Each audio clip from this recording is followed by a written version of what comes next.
بسم اللہ الرحمن الرحیم الحمد للہ وحدہ والصلاة والسلام علی من لا نبی بعد وعلی آلہ واصحابہ اجمعین اما بعد فقد قال اللہ تبارک وتعالی عز وجل فی کلامہ المجید والفرقان الحمید وَكَيْفَ تَكْفُرُونَ وَأَنْتُمْ تُتْلَى عَلَيْكُمْ آيَاتُ اللَّهِ وَفِيكُمْ رَسُولُهُ صدق اللہ مولانا العظیم وبلغنا رسوله النبی الکریم ونحن على ذلك لمن الشاہدین والشاکرین والحمد للہ رب العالمین۔ بڑے عرصے بعد اسٹیج پر علماء کرام کا یہ حسین گلدستہ آپ کے صرف کوپن ہیگن کی نہیں بلکہ پورے ڈنمارک کی آن شان یہ عظیم عالی مرتبت علماء کرام، اور آپ جتنے بزرگ تشریف فرما ہیں، نوجوان اور ہوا کے دوش پر خواتین تک، بہنوں تک، یا جو اپنے اپنے گھروں میں یہ آواز سن رہے ہیں، سب کی خدمت میں السلام علیکم ورحمۃ اللہ وبرکاتہ۔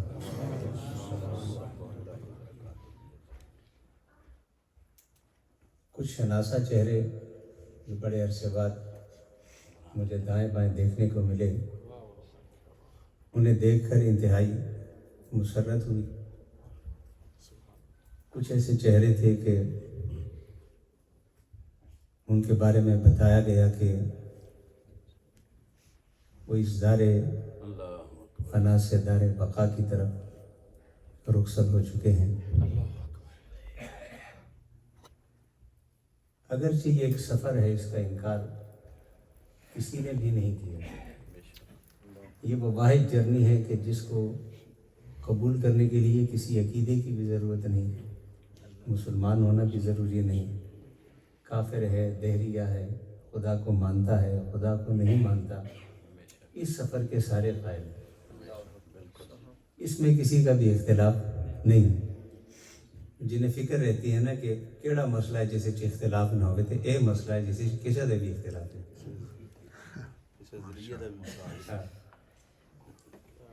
لیکن ایک حقیقت ہے کہ ظاہری طور پر بے شک وہ آج ہم میں نہیں، وہ بزرگ چہرے، وہ دین سے محبت کرنے والے، یہاں دین کی بنیادیں رکھنے والے، اپنی معمولی تنخواہوں سے مرکزوں کو آباد کرنے والے، یہاں رہ کر گرمی سردی بھوک برداشت کر کے بھی پاکستان کے دور دراز دیہاتوں میں اپنے رشتہ داروں کا خیال رکھنے والے۔ میں کبھی کبھی حیران ہوتا ہوں، دوستوں کو کہتا ہوں کہ ایک بابا آیا جسے نہ لینگویج آتی تھی ڈینش، نہ ماحول سے باخبر، نہ یہاں کے موسم سے باخبر، کسی فیکٹری میں مزدوری شروع کی، معمولی سی تنخواہ تھی مزدور کی، لیکن اس نے اس تنخواہ میں اپنے آپ کو بھی سنبھالا، اپنے بچوں کو بھی سنبھالا، یہاں کی مسجدوں کو بھی بنایا، پاکستان کے رشتہ داروں کو بھی سنبھالا۔ لیکن آج کا نوجوان ڈگری لے کر خود وہ اور اس کی پروفیشنل وائف دونوں کام کرتے ہیں، اس کے باوجود اینڈ آف دا منتھ کہتے ہیں خرچے پورے نہیں ہیں۔ یہ مسائل ہیں کہ نہیں؟ یہ آج کا موضوع نہیں، ویسے ہی میں نے ان بزرگوں کی بزرگی کی طرف ایک خیال آیا کہ عظیم لوگ تھے، جو ہیں اب تک نشانیاں باقی ہیں، یہ بھی عظیم ہیں، اور جو رخصت ہو گئے وہ بھی عظیم تھے۔ ہماری نظر ہمیشہ خامیوں پر رہتی ہے، کمزوریوں پر رہتی ہے، لیکن وہ جو ان کی شخصیت میں اللہ تعالیٰ نے دین کی خدمت رکھی تھی، اور یہاں پر اسلام کے عظیم مراکز قائم کرنے اور رسول اللہ کے نعرے کو بلند کرنے کا جو انہیں سبب بنائے، اس پر ہماری نظر نہیں ہے۔